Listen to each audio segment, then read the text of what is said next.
आप देख रहे हैं फिट इंडिया का सुपर हिट बुलेटिन। आपके साथ मैं हूं दीपिका यादव। नमस्कार, गुड मॉर्निंग। आप सबके साथ में मैं हूं साक्षी मिश्रा। तो मैं और साक्षी जुहू चौपाटी पर मौजूद है। यहाँ से आप तक पहुँचाएंगे देश दुनिया की हर खबर। और वीकेंड है तो आप नजारा देख लीजिए, बीच का नजारा आज वीकेंड पर कैसा है। एक तरफ सनराइज हो रहा है, दूसरी तरफ लोग यहाँ पर कयाकिंग करने के लिए मौजूद है। तो मुंबई से देश और दुनिया की बड़ी खबरें जानने के लिए आप बने रहिए हमारे साथ। इंडिया में रुक करेंगे बड़ी खबर का राजधानी दिल्ली से, जहां पर दिल्ली वासियों को डबल अटैक ठंड का झेलना पड़ रहा है। एक तरफ जहां लगातार शीतलहर चल रही है, वहीं दूसरी तरफ कोहरा भी अपने जो आगे बढ़ता हुआ नजर आ रहा है। लोगों को परेशानी इससे होती हुई नजर आ रही है। जी हाँ, दिल्ली एनसीआर की तस्वीरें आपको दिखाएंगे, जहाँ पर कुछ भी नजर नहीं आ रहा। घना कोहरे की वजह से विजिबिलिटी काफी कम हो चुकी है। गाड़ियों की जो रफ्तार है वो काफी धीमी पड़ चुकी है और ऐसे में सड़क हादसों की खबरें भी कई बार सामने आती है। ऐसे में हर किसी को बेहद सावधान रहने की जरूरत है। वहीं दिल्ली के आनंद विहार और साथ साथ में द्वारका में जीरो विजिबिलिटी दर्ज की गई है। तापमान में भारी गिरावट दर्ज की गई है। वहीं मौसम विभाग ने आने वाले कुछ दिनों के लिए अलर्ट जारी कर दिया है कि इसी तरीके से सर्दी जो है वो बढ़ने वाली है और लोगों को इससे कोई भी राहत नहीं मिलने वाली है। जी हाँ, तस्वीरें भी साथ में आपको दिखा रहे हैं हम कि कहीं पर कुछ भी नजर नहीं आ रहा। दिल्ली एनसीआर में जबरदस्त ठंड, जबरदस्त कोहरा और कुछ दिन पहले जो बारिश हुई थी उसने लोगों की मुश्किलें काफी ज्यादा बढ़ा दी है, क्योंकि अचानक से मौसम में बदलाव हुआ और कड़ाके की ठंड इस वक्त दिल्ली में पड़ रही है। और इस सबके बीच में जो लोग बाय एयर ट्रैवल कर रहे हैं उनके लिए भी एडवाइजरी जारी की गई है। एयर इंडिया और इंडिगो ने एडवाइजरी जारी की है कि जो लोग दिल्ली से फ्लाइट लेने वाले हैं वो एक बार जो फ्लाइट स्टेटस है वो जरूर चेक करके एयरपोर्ट पर पहुंचे।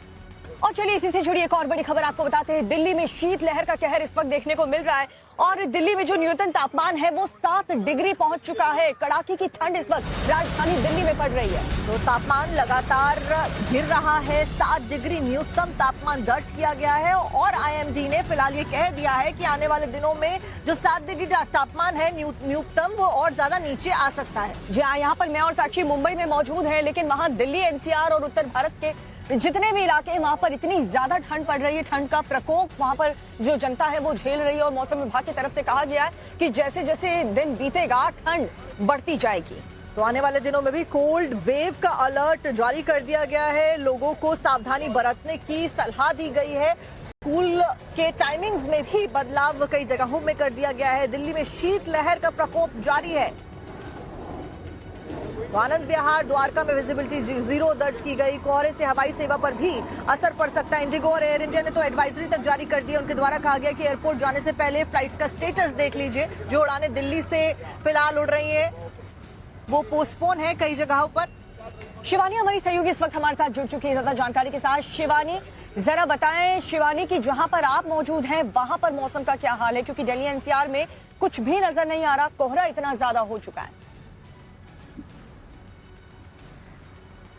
बिल्कुल, लगातार देख सकते हैं कि 10 से 15 किलोमीटर की दर पर तेज हवाएं लगातार चल रही है पश्चिमी दिशा से, जिसकी वजह से इतनी ज्यादा ठंड बढ़ गई है। फिलहाल तस्वीर आपको सत्येंद्र झा दिखाएंगे कि कैसे कोहरा है। ये सुबह की दूसरी पहर है, लेकिन दीपिका साफ तौर पर आप देख पाएंगे कि विजिबिलिटी फिलहाल जीरो में चल रही है और साफ तौर पर जो गाड़ियां हैं उनकी रफ्तार काफी ज्यादा धीमी हो चुकी है।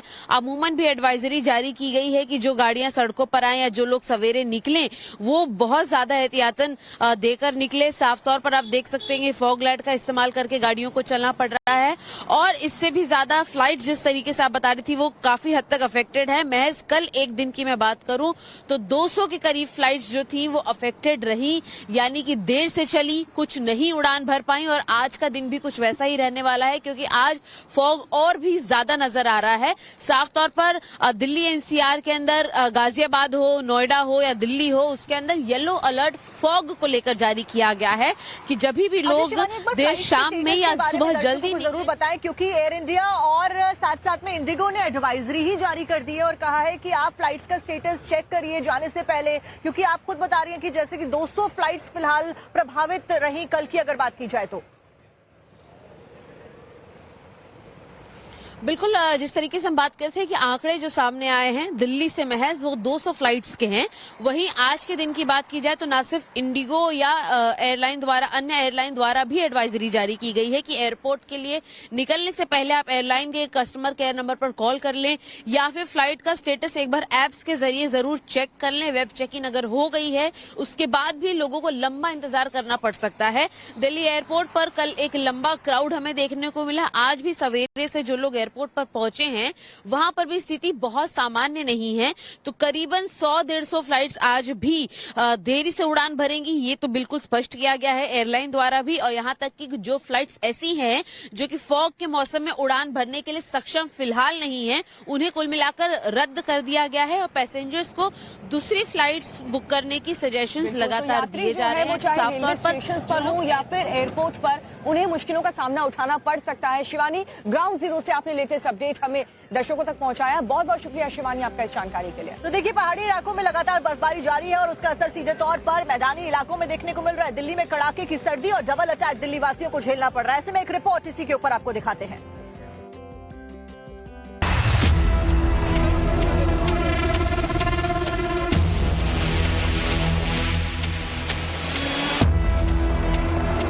ये ड्रोन वीडियो मंडी हाउस इलाके का है, जहां पर पूरा आसमान घने कोहरे से ढका हुआ है, जिसके चलते विजिबिलिटी यहां पर शून्य हो गई। तस्वीरों में देख सकते हैं कि कोहरे ने पूरे इलाके को अपनी चपेट में ले रखा है। कुछ भी दिखाई देना असंभव सा लग रहा है। कोहरे के बीच गाड़ियों की सिर्फ ऑन हुई हेडलाइट दिखाई दे रही है, जिससे पता चल रहा है कि सड़क पर कार और बसें चल रही हैं। दिन तो दिन रात में कोहरे का बड़ा असर देखने को मिला। रात में भी घना कोहरा पसरा हुआ था। विजिबिलिटी जीरो होने की वजह से लोगों को आने जाने में काफी दिक्कतों का सामना करना पड़ा। कोहरे के चलते रफ्तार पर ब्रेक लग गया, जिससे सड़कों पर गाड़ियां स्लो स्पीड में चल रही थी ताकि कोई हादसा न हो पाए। दिल्ली में ठंड, शीतलहर और कोहरे का सितम तो जारी है, तो वहीं दूसरी तरफ राजधानी में बेसहारों के लिए निजामुद्दीन, यमुना बाजार और कश्मीरी गेट का इलाका बड़ा ठिकाना बना हुआ है। ये सभी लोग दिन भर मजदूरी करने के बाद नाइट शेल्टर होम में गुजर बसर कर रहे हैं। यूपी के मैनपुरी की तस्वीर भी कुछ अलग नहीं है। यहाँ पर भी दिल्ली की तरह ही कोहरे की चादर बिछी हुई है। यहाँ पर विजिबिलिटी न के बराबर है। शीतलहर ने यहाँ पर भी लोगों का जीना मुहाल कर रखा है। हरियाणा के झज्जर के हालात भी दिल्ली और यूपी से कम नहीं हैं। दिल्ली और यूपी की तरह झज्जर भी घने कोहरे की चपेट में है। कोल्ड वेव ने झज्जर के लोगों की जिंदगी दुश्वार कर दी है। पहाड़ी राज्य उत्तराखंड में सरकार ने बेसहारों को सहारा देने के लिए कई रैन बसेरे बनाए हैं, ताकि लोगों को कड़ाके की ठंड में दर दर की ठोकरें न खानी पड़े। वीडियो हरिद्वार का है, जहां पर असहाय लोगों के लिए ये शेल्टर होम जीने का सहारा बना हुआ है। बड़ी खबर आपको संभल से बताने जा रहे हैं, जहां पर संभल के लिए योगी सरकार ने बड़ा खजाना खोला है। तो धार्मिक स्थलों के जीर्णोद्वार के लिए योगी सरकार ने 1 करोड़ 20 लाख का बजट आवंटित किया है। बंधन योजना के तहत इस बजट को आवंटित किया गया है। जितने भी तीर्थस्थल हैं उनको बनाया जाएगा। तो ये बड़ी जानकारी संभल से जुड़ी हुई आप तक पहुंचा रहे हैं। जी हाँ, ये बड़ी खबर आपको बता रहे हैं। योगी सरकार की तरफ से बड़ा फैसला लेते हुए बड़े खजाने का ऐलान किया गया है। यहाँ पर राज्य मंत्री गुलाब देवी ने उद्घाटन किया। एक पार्क का भी यहाँ पर उद्घाटन किया गया है। संभल से बड़ी खबर, उत्तर प्रदेश की योगी सरकार संभल को कल्की नदी और धार्मिक पर्यटन स्थल के तौर पर विकसित करेगी। तो एक पार्क का भी उद्घाटन किया गया है। उत्तर प्रदेश की योगी सरकार संभल को कल्की नगरी और धार्मिक पर्यटन स्थल के तौर पर विकसित करेगी। इसलिए योगी सरकार धार्मिक स्थलों के जीर्णोद्वार पर जोर दे रही है।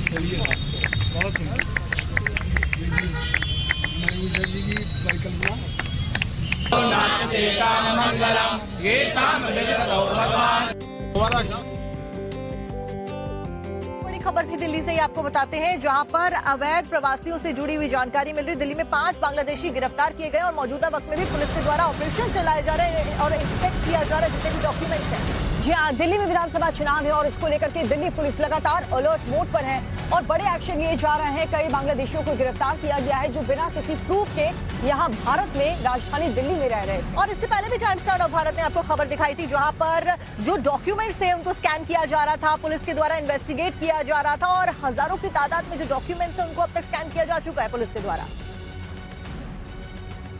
हम लोगों ने एक इलीगल इमिग्रेंट डिटेक्शन सेल बनाया है, जिसका काम है जो भी हमारे इलीगल इमिग्रेंट्स हैं इंक्लूडिंग बांग्लादेशीज, उनको ये लोग ट्रैक करते हैं और उनको डिपोर्ट करते हैं। तो इसी टीम ने सरिता विहार के मवासी कॉलोनी गेस्ट हाउस है मदनपुर खादर में, वहाँ से इन 5 बांग्लादेशियों को गिरफ्तार किया है जिन्होंने अपना वीज़ा ओवरस्टे किया था और ये अलग अलग समय पे इंडिया आए थे और इनका वीज़ा 2 से 3 महीने पहले हो गया था और ये लोग यहाँ पे इलीगल तरीके से रह रहे थे। अगर आपके बच्चे सोशल मीडिया पर एक्टिव हैं तो ये खबर हर उस माँ बाप को जरूर देखनी चाहिए, क्योंकि ये खबर आपको सावधान करेगी। क्योंकि अब सोशल मीडिया अकाउंट्स चलाने के लिए बच्चों को मंजूरी लेनी पड़ेगी, अपने पेरेंट्स की मंजूरी बच्चों को लेनी पड़ेगी अगर वो 18 साल से कम उम्र के हैं तो। जी हाँ, सोशल मीडिया पर अब एक्टिव रहने के लिए बच्चों के लिए ये जरूरी कदम उठाया गया है कि अपने माँ बाप से परमिशन लेनी होगी। इन बच्चों को 18 साल की उम्र के बच्चों को सोशल मीडिया पर ज्यादा एक्टिव रहने की अब अनुमति नहीं होगी। 18 साल की कम उम्र के बच्चों को पेरेंट्स से परमिशन के साथ केंद्र सरकार ने इसका बकायदा एक ड्राफ्ट भी तैयार किया है। Digital personal data protection act के तहत ये प्रावधान जारी किया गया। और बड़ी बात यह है कि 18 फरवरी से ये लागू भी हो सकता है कानून। अगर ये कानून लागू हो जाता है तो digital personal data protection act के तहत, इस प्रावधान के तहत अगर बात की जाए तो 18 साल से कम के जो बच्चे हैं अब उनको सोशल मीडिया अकाउंट्स बनाने के लिए, इस्तेमाल करने के लिए अपने पेरेंट्स की अनुमति अनिवार्य हो जाएगी। क्योंकि आजकल हम देख रहे हैं कि बहुत ही कम उम्र, 18 साल की कम उम्र से जो बच्चे हैं वो भी सोशल मीडिया पर काफी ज्यादा एक्टिव है, रील्स बना रहे हैं और हर एक सोशल प्लेटफॉर्म पर उनकी आईडीज भी क्रिएट हो चुकी है। लेकिन इसको लेकर के अब सरकार की तरफ से बड़ा फैसला लिया गया है।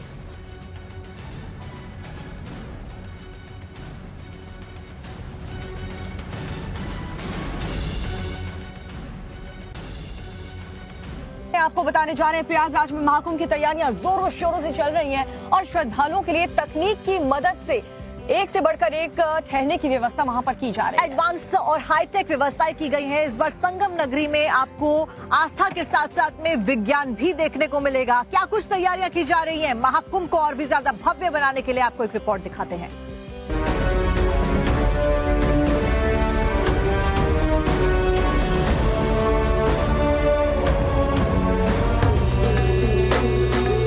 रात के अंधेरे में चमचमाती इन तस्वीरों को देखिए। ये तस्वीरें ड्रोन से ली गई हैं। महाकुंभ के लिए संगम नगरी पूरी तरह से तैयार हो चुकी है और ये तस्वीरें पिछले कई महीनों से चल रही तैयारी की कहानी बयां कर रही हैं। गौर से देखिए, सब कुछ सुव्यवस्थित नजर आ रहा है। हर एक कॉटेज और टेंट करीने से लगाया गया है ताकि प्रयागराज आने वाले श्रद्धालुओं को जरा भी परेशानी का सामना न करना पड़े। महाकुंभ में श्रद्धालुओं के लिए स्पेशल कॉटेज तैयार किया गया है। इसमें अत्याधुनिक सुख सुविधाओं का पूरा ख्याल रखा गया है। इन कॉटेज के अंदर आपको आपकी जरूरत से जुड़े सारे सामान मिलेंगे, मसलन बेड से लेकर ड्रेसिंग टेबल तक, वॉश बेसिन से लेकर आलमीरा तक। संगम तट से करीब 3 किलोमीटर की दूरी पर तैयार किया गया ये कॉटेज सभी सुविधाओं से युक्त है। कॉटेज के अंदर श्रद्धालुओं के ठहरने का पूरा इंतजाम किया गया है। यहाँ श्रद्धालुओं को मॉडर्न इंफ्रास्ट्रक्चर के साथ ट्रेडिशनल फील भी मिलने वाला है। इतना ही नहीं, यहाँ ठहरने वालों के लिए बिना प्याज लहसुन वाला सात्विक भोजन की भी व्यवस्था है। पूरा एरिया है, लगभग 5 एकड़ की जगह है। इस जगहों पे सर हमने 200 लग्जरी कॉटेजेस का निर्माण किया है, जिसकी 3 अलग अलग कैटेगरीज हैं, जो कि एक सेमी डिलक्स कॉटेज है, उसके बाद लग्जरी कॉटेजेस हैं और डिलक्स कैटेगरी भी है। इसमें हमने कुछ एक कॉटेजेस में फैमिली के हिसाब से भी व्यवस्थाएं करी हैं। साथ में हमने यहाँ पर सारी सात्विक भोजन का व्यवस्था किया है, जिसमें यहाँ पे आने वाले जो श्रद्धालु होंगे हमें उन्हें बिना ओनियन बिना गार्लिक का एक सात्विक भोजन का आनंद प्राप्त होगा। साथ ही हमने यहाँ छोटी छोटी कुछ अम्यूनिटीज भी ऐड कराई हैं, जैसे शाम को हमने गंगा आरती का भी आयोजन किया। 12 साल के लंबे इंतजार के बाद महाकुंभ का आयोजन किया जा रहा है। ऐसे में देश दुनिया से आने वाले श्रद्धालुओं के लिए यहाँ एक से बढ़कर एक इंतजाम किए गए हैं। 2025 के लिए तैयारियां जोरों शोरों पर है। रिपोर्ट भी आपने देखी। इस बीच योगी सरकार कोई भी कसर नहीं छोड़ना चाहती है, भले ही वो व्यवस्थाओं के मामले में हो या फिर कोई और मामले में हो। फिलहाल एक नया रिवर फ्रंट भी श्रद्धालुओं के लिए योगी सरकार के द्वारा बनाया गया है और मुंबई के मरीन ड्राइव की तर्ज पर इस ब्रिज को बनाया गया है। आपको बताएंगे 213 करोड़ की लागत से तैयार किया गया ये रिवर फ्रंट अपने आप में बेहद खास और बेहद खूबसूरत है। एक तरफ माँ गंगा कलकल करती हुई बह रही है, तो वहीं दूसरी ओर उनकी विधिवत आरती जारी है।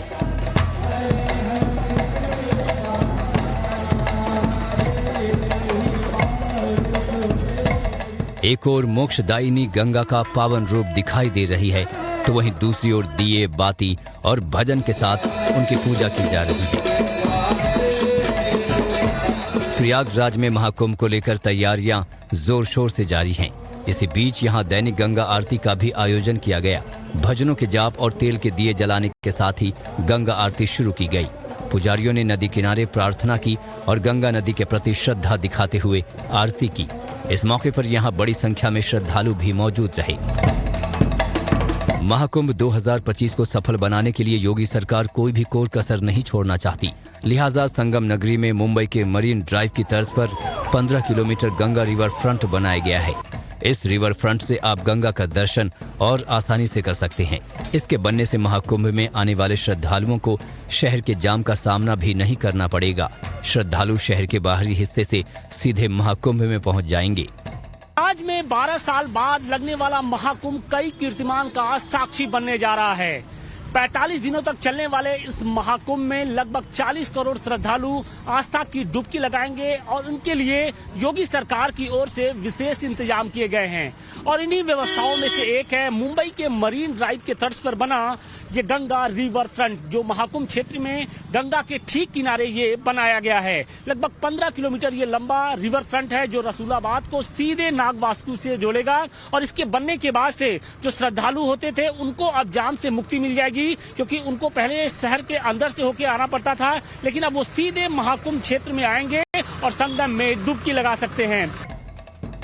213 करोड़ की लागत से तैयार किया गया ये रिवर फ्रंट अपने आप में बेहद खास है। कंक्रीट की बजाय इसे इंटरलॉकिंग से बनाया गया है।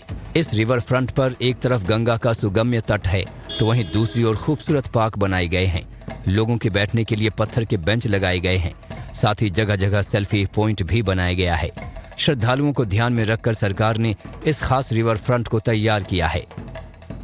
रिवर फ्रंट की अगर हम बात करें, यहाँ पर बनने वाली जो सड़क की बात करें तो आमतौर पे पिच की सड़क होती है या फिर कंक्रीट की सड़क होती है, लेकिन यहाँ पर आप देखिए कि ये पूरी तरीके से इंटरलॉकिंग से बनाया गया है। यानी बरसात को देखते हुए यहाँ पर इंटरलॉकिंग जो है उसका इस्तेमाल किया गया है, क्योंकि आमतौर पे बाढ़ के दिनों में ये पूरा इलाका डूब जाता है, लेकिन उसके मद्देनजर ये पूरा जो रिवर फ्रंट है वो कहीं खराब ना हो, इसके लिए इंटरलॉकिंग बिछाई गई है। तो कोशिश यही की जा रही है कि जब श्रद्धालु यहाँ पर आए तो उनको न सिर्फ सहूलियत मिले, बल्कि कहीं ना कहीं जो भारतीय आध्यात्म और संस्कृति है उसका भी एहसास हो।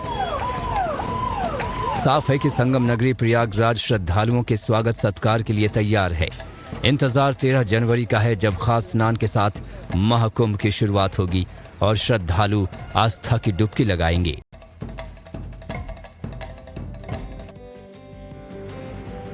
इस बीच एक बड़ी खबर आपको बताएं, महाकुंभ में सुरक्षा व्यवस्था जबरदस्त तरीके से की गई है। बम स्क्वाड की टीम, डॉग स्क्वाड की टीम अभी से वहां पर तैनाती कर दी गई है। आतंकी हमले के अलर्ट के बाद में पुलिस बल चप्पे चप्पे पर तैनात है। सुरक्षा व्यवस्था के पुख्ता इंतजाम है और बम स्क्वाड और डॉग स्क्वाड की टीम जो है वो अलग अलग जगह पर जाकर लगातार सर्च कर रही है। जी हाँ, भारी संख्या में श्रद्धालुओं के जुटने की उम्मीद देश और दुनिया से है। ऐसे में आतंकी हमले की धमकी मिलने के बाद से सुरक्षा व्यवस्था कितनी कड़ी कर दी गई है, योगी सरकार की पैनी नजर महाकुंभ को लेकर के। आपको बता दें, बम स्क्वाड और डॉग स्क्वाड की टीम को तैनात कर दिया गया है। प्रयागराज के चप्पे चप्पे पर पुलिस बल की तैनाती की गई है।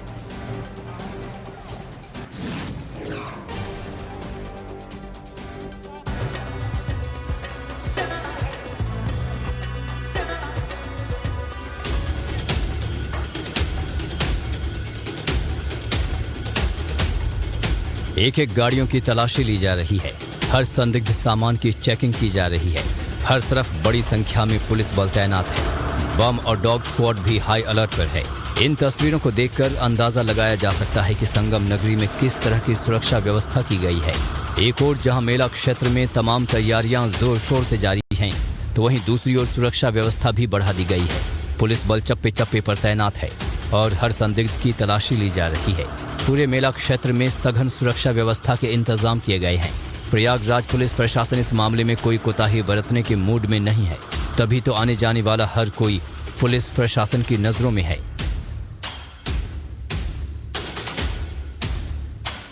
जब से खालिस्तानी आतंकी पन्नू ने धमकी दी है, उसके बाद से पुलिस प्रशासन ने सख्ती और बढ़ा दी है। हर आने जाने वालों की कड़ाई से जांच की जा रही है।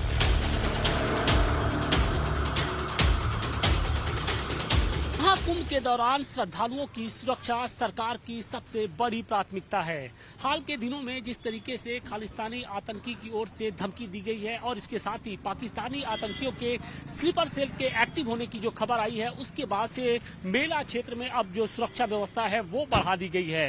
पूरे कुंभ क्षेत्र में 7 लेयर जो सिक्योरिटी है उसके अरेंजमेंट किए गए हैं और आप देखिए कि जो सुरक्षा एजेंसियां हैं वो इस वक्त महाकुंभ की सड़कों पर उतरकर किस तरीके से जो सिक्योरिटी के पड़ताल है वो कर रही है। आप देखिए कि बम स्क्वाड के साथ साथ जो जनरल पुलिस है वो भी इस वक्त एक्टिव है और जो जितनी भी गाड़ियां हैं उनका खासतौर से पूरी तरीके से पड़ताल किया जा रहा है। एक ये जितने भी आप कर्मचारी इस वक्त देख रहे हैं कि अत्याधुनिक जो उपकरण है उससे लैस है और उसके जरिए पूरी तरीके से इनकी सिक्योरिटी की जा रही है। मुख्यमंत्री योगी आदित्यनाथ के निर्देश पर श्रद्धालुओं की सुरक्षा के लिए सभी जरूरी इंतजाम पूरे कर लिए गए हैं। देश विदेश से आने वाले श्रद्धालुओं को किसी प्रकार की असुविधा न हो पाए, इस लिहाज से विभागीय स्तर पर नोडल अधिकारी भी तैनात किए गए हैं। महाकुंभ में श्रद्धालुओं की सुविधा, सुगम व्यवस्था और सुरक्षा के लिए 6 रंग के ई पास जारी किए जा रहे हैं। इसके लिए पुलिस से लेकर अखाड़े और वीआईपी तक के लिए अलग अलग रंग के ई पास जारी किए जा रहे हैं। पाकिस्तानी आतंकियों के स्लीपर सेल के एक्टिव होने के अलर्ट के बाद पुलिस प्रशासन विशेष सतर्कता अपना रही है। पुलिस इसके लिए सरप्राइज चेकिंग पर भी जोर दे रही है। हम गाड़ियों की भी कर रहे हैं, मैनुअली जो यहाँ पे श्रद्धालु आ रहे हैं उनकी भी हो रही है और अलग अलग संसाधन से लोग आते हैं। कोई साइकिल से आ रहा है, कोई 2 पहिया बाइक से आ रहा है, कोई रिक्शा से आ रहा है और फिर जो हमारे संस्थाएं हैं, जो शिविर हैं, जो पंडाल लगे हैं, जो टेंट्स लगे हैं, उनकी भी चेकिंग लगातार हो रही है। तो हम रैंडमली इसको चेक करते हैं। सरप्राइज चेक्स हमारी होती हैं कि रैंडमली हम जाके चेक करें तो उसमें अगर कोई इस तरह की संदिग्ध गतिविधियां हैं या कोई एक्सप्लोजिव अगर लेके आ रहा है तो हम उसको पकड़ पाए। बता दें कि महाकुंभ मेला क्षेत्र के बाहरी इलाके यानी आउटर गार्डन में भी श्रद्धालुओं की सुरक्षा को मजबूत घेरा बनाया जा रहा है। इसी के तहत कमिश्नरेट प्रयागराज में अब 13 अस्थायी पुलिस थाना और 23 चौकियां बनाई गई हैं। नए अस्थायी थाना बनने से कमिश्नरेट में 44 की जगह 57 थाने हो गए हैं। शहर और ग्रामीण क्षेत्र को 8 जोन और 18 सेक्टर में बांटकर सुरक्षा इंतजाम को और पुख्ता किया जा रहा है। कुल मिलाकर ये समझ लीजिए कि इस बार महाकुंभ में 24 घंटे महासुरक्षा रहने वाली है। खुद सीएम योगी सुरक्षा इंतजामों पर नजर बनाए हुए हैं। तकनीक और हाईटेक सिक्योरिटी उपकरणों का ऐसा इस्तेमाल हो रहा है जो पहले किसी मेले में नहीं हुआ।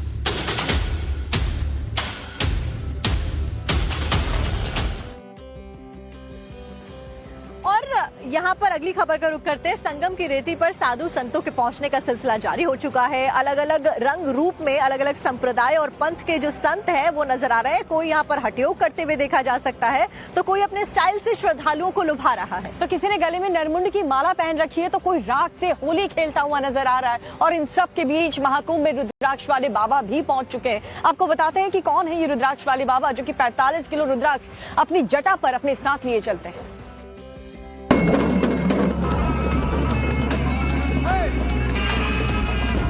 ये महाकुंभ है। यहाँ आस्था की डुबकी लगाते हैं श्रद्धालु। यहाँ नर को नारायण की अनुभूति होती है। यहाँ करोड़ों लोग आस्था की डुबकी लगाते दिखेंगे। यहाँ सनातन के अलग अलग रंग दिखेंगे। यहाँ अलग अलग संस्कृतियों का संगम होगा। 13 जनवरी को महाकुंभ का आगाज होने जा रहा है, लेकिन अभी से ही संगम नगरी में सनातन के अलग अलग रंग बिखर रहे हैं। जरा देखिए इस तस्वीर को। यहाँ साधु गले में नरमुंड की मालाएं लटकाकर नृत्य करते नजर आए। हाथों में त्रिशूल और गले में रुद्राक्ष। शिव के ये भक्त जब डमरू के शोर के बीच थिरकने लगे तो पूरा माहौल महादेवमय हो गया। संगम नगरी में इन दिनों साधु संतों का जमावड़ा लग रहा है। इन्हीं बाबाओं में से एक है पंचदश नाम अखाड़े के गीतानंद गिरी महाराज, जिसे रुद्राक्ष वाले बाबा भी कहा जाता है।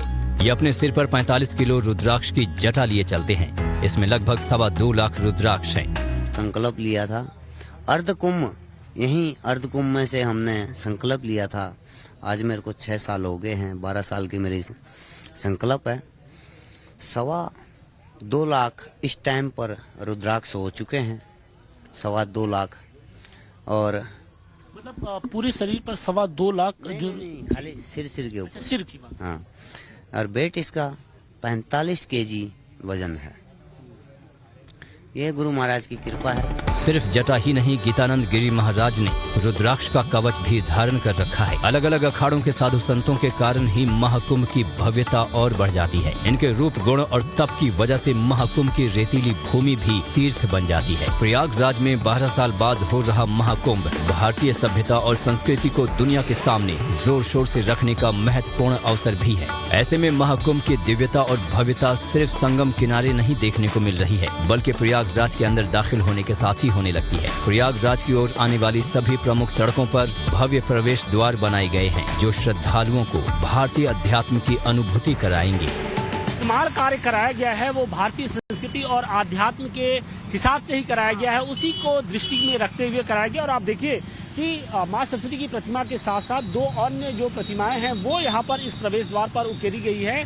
और इसके अलावा जो 4 और मोर हैं उनका भी यहाँ पर निर्माण कार्य कराया गया है। तो कोशिश यही की जा रही है कि जब श्रद्धालु संगम नगरी की ओर पहुंचे या उसके पहले ही उनको महाकुंभ की जो दिव्यता और भव्यता है उसका एहसास होने लगे। प्रयागराज से अधिकेश के साथ आशुतोष सिंह, टाइम्स नव भारत। और बिहार की राजधानी पटना से आपको खबर बताएंगे जहां पर आज बीपीएससी का री एग्जाम होने वाला है, जिसको लेकर तैयारियां की गई हैं। जहां कड़ी सुरक्षा व्यवस्था वहां पर कर दी गई है। आपको बता दें 12 बजे से लेकर के 2 बजे तक ये एग्जाम शेड्यूल किया गया है और इन सब के बीच धारा 163 भी लागू कर दी गई है। तो परीक्षा केंद्रों के आसपास में धारा 163 लागू की गई है। सभी एग्जाम सेंटर्स पर कड़ी सुरक्षा व्यवस्था की गई है। बीपीएससी का री एग्जाम आज होने वाला है और इससे पहले क्योंकि लगातार बिहार से तस्वीरें सामने आ रही थी प्रदर्शन की, उसको देखते हुए भी फिलहाल पुलिस के द्वारा कड़ी सुरक्षा रखी गई है। पटना में एक बार फिर आज सुरक्षा व्यवस्था चुस्त दुरुस्त है। छात्रों के प्रोटेस्ट, नेताओं के आंदोलन के बीच पूरे पटना में कड़ी सुरक्षा व्यवस्था है। बिहार लोक सेवा आयोग की 17वीं संयुक्त प्रारंभिक परीक्षा को लेकर जारी विवाद के बीच आज कई परीक्षा केंद्रों पर दोबारा परीक्षा आयोजित हो रही है। इसी के मद्देनजर प्रशासन पूरी तरह से सतर्क है।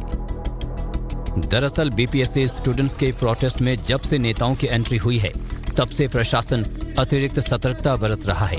एक दिन पहले ही पटना समेत बिहार के अलग अलग जिलों में रेल और सड़क पर चक्का जाम करने की कोशिश की गई। इस दौरान पुलिस प्रशासन से जबरदस्त नोकझोंक और झड़प की तस्वीरें भी सामने आईं। पटना में पुलिस की बैरिकेडिंग को प्रदर्शनकारियों ने तोड़ दिया और जमकर नारेबाजी की। बीपीएससी के री एग्जाम कराने को लेकर पप्पू यादव ने रेलवे स्टेशन पर धरना दिया और उनके समर्थकों ने रेल रोकने की कोशिश की। लड़ाई लड़नी होगी, आप इसको समझिए, छोटी लड़ाई नहीं है ये। 2 मिनट 4 मिनट की लड़ाई नहीं है ये, ठग फूस की लड़ाई नहीं है। आप याद कीजिए मुखर्जी नगर में बम गोली चला था, हम बीच में थे, सदन में हमने कागज फाड़ दी थी हिंदी सीसेट को लेकर के।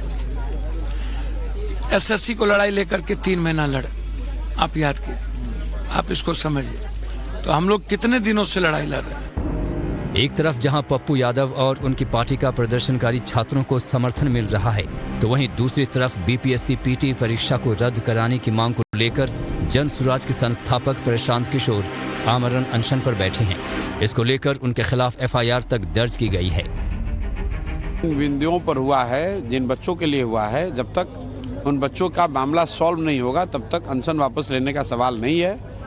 और आगे के लिए ये हम लोगों ने अपनी ओर से रास्ता सुझाया है कि मुख्यमंत्री बच्चों से मिल लें और मिलकर बच्चों के साथ कोई रास्ता निकाल ले, तो हम लोगों को अनशन खत्म करने में दिक्कत नहीं है। लेकिन इस बीच आज एक बार फिर बीपीएससी 22 परीक्षा केंद्रों पर दोबारा परीक्षा आयोजित कर रही है। यही कारण है कि परीक्षा में पूरी कड़ाई बरती जा रही है। बता दें कि 13 दिसंबर को बिहार में बीपीएससी परीक्षा आयोजित हुई थी। इसी दौरान पटना के बापू परिसर परीक्षा केंद्र में गड़बड़ी की तस्वीरें सामने आई थी, जिसके बाद हजारों स्टूडेंट्स परीक्षा रद्द करने पर अड़ गए थे। बाद में आंदोलन के दौरान छात्रों पर पुलिस ने लाठीचार्ज किया था, जिसके बाद ये पूरा मामला राजनीतिक हो गया था। और चलिए आगे बढ़ते हैं खबरों में। आपको दिखाते हैं मध्य प्रदेश की रीवा से एक खबर, जहां पर बुलडोजर वाला एक्शन देखने को मिल रहा है। यहाँ पर अवैध निर्माण को हटाने के लिए बुलडोजर कार्रवाई की गई, लेकिन इस कार्रवाई से नेताजी इतने निराश हो गए कि वो सड़क पर धरना प्रदर्शन करने लगे। इस प्रदर्शन के बाद में पुलिस ने भी नेताजी की अच्छी तरीके से खातिरदारी की। मध्य प्रदेश की मोहन यादव सरकार भी यूपी की योगी सरकार के नक्शे कदम पर है। जहां जहां सूबे में सरकारी जमीन पर किसी ने अवैध निर्माण कर रखा है, उन सभी के खिलाफ राज्य सरकार जीरो टॉलरेंस की पॉलिसी पर है। जिला प्रशासन का बुलडोजर बेधड़क चल रहा है, फिर चाहे आम हो या खास, बिना किसी भेदभाव के बुलडोजर से अतिक्रमण को हटाया जा रहा है।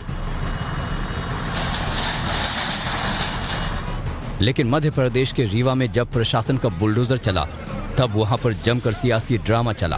कांग्रेस नेता संदीप पटेल समर्थकों के साथ बुलडोजर एक्शन के खिलाफ बीच सड़क पर धरने पर बैठ गए। काफी देर तक बुलडोजर चलने नहीं दिया। पुलिस ने काफी मान मनोहार भी किया, लेकिन कांग्रेस नेता टस से मस नहीं हुए।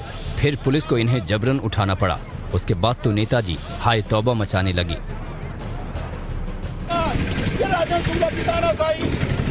पागल हो गया है। गरीबों की जमीनों की दलितों की आदिवासियों की जमीन खाया जा रहा है। इसको नहीं छूएंगे।